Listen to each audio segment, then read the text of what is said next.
On a demandé à une douzaine d'intelligences artificielles de définir leur propre originalité.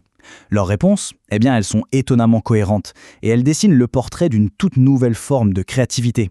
Et ce qu'elles nous ont révélé, c'est aussi surprenant qu'essentiel. C'est la question qui est au cœur de tous les débats. Est-ce qu'un programme informatique peut vraiment, mais alors vraiment, inventer, créer du neuf? Pour explorer ce paradoxe, on a décidé de laisser la parole aux principales intéressées, les IA elles-mêmes. Pour commencer, les IA tiennent à mettre les choses au clair. L'originalité humaine, disent-elles, s'appuie dans le vécu, dans l'intuition, dans une intention. La leur, c'est une toute autre histoire. Elle est entièrement basée sur l'analyse de données gigantesques, sur le calcul statistique, la logique des probabilités.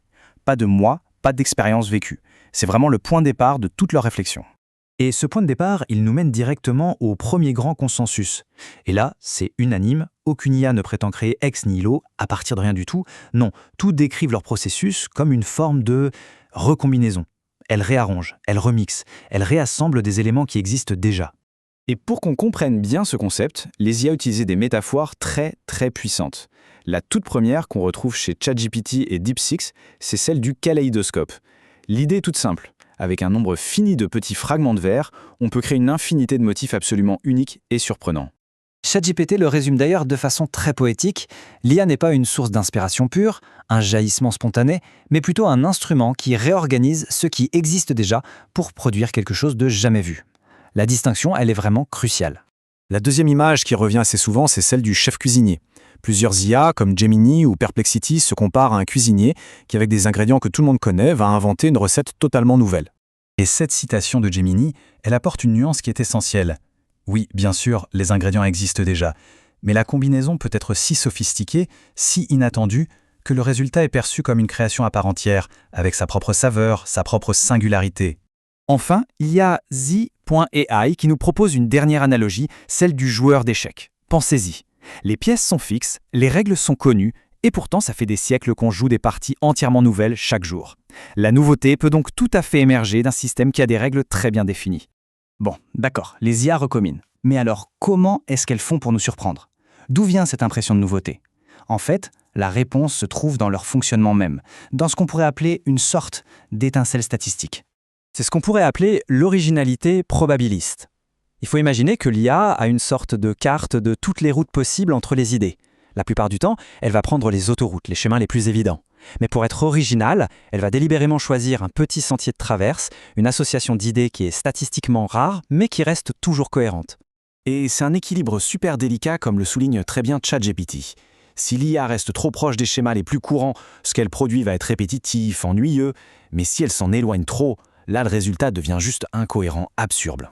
Le but, c'est donc de trouver le juste milieu parfait. Et Gemini utilise une formule que je trouve géniale pour ça. Une anomalie réussie. C'est un résultat qui est à la fois surprenant, statistiquement improbable, mais qui reste pertinent et efficace. C'est pile dans cet espace que se trouve la créativité de la machine. L'exemple le plus célèbre de cette anomalie réussie, c'est sans aucun doute le fameux coup 37. Lors de sa partie historique contre le champion du monde de Go Lee Sedol, l'IA AlphaGo a joué un coup que personne n'attendait.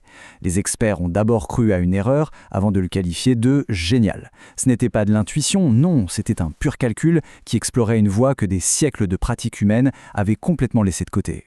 Et on arrive alors au troisième grand point de consensus qui est peut-être le plus philosophique.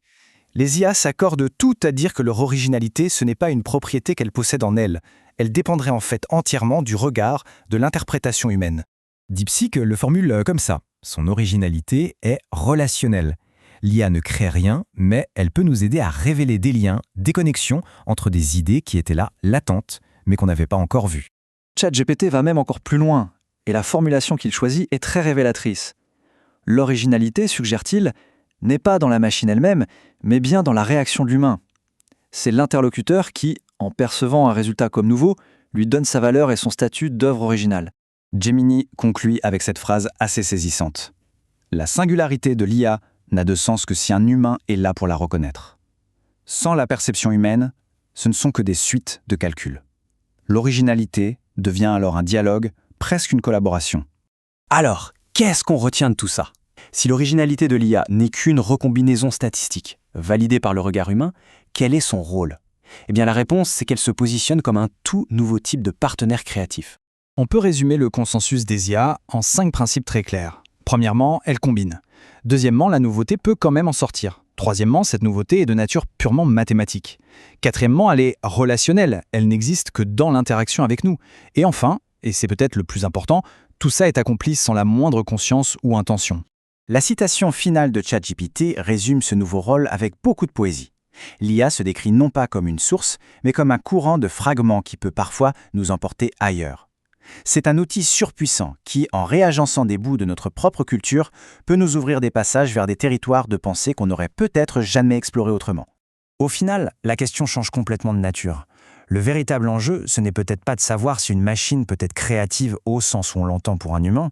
La question bien plus pertinente, celle que les IA elles-mêmes semblent poser, c'est comment peut-on utiliser ce formidable kaléidoscope, ce partenaire statistique, pour augmenter notre propre originalité.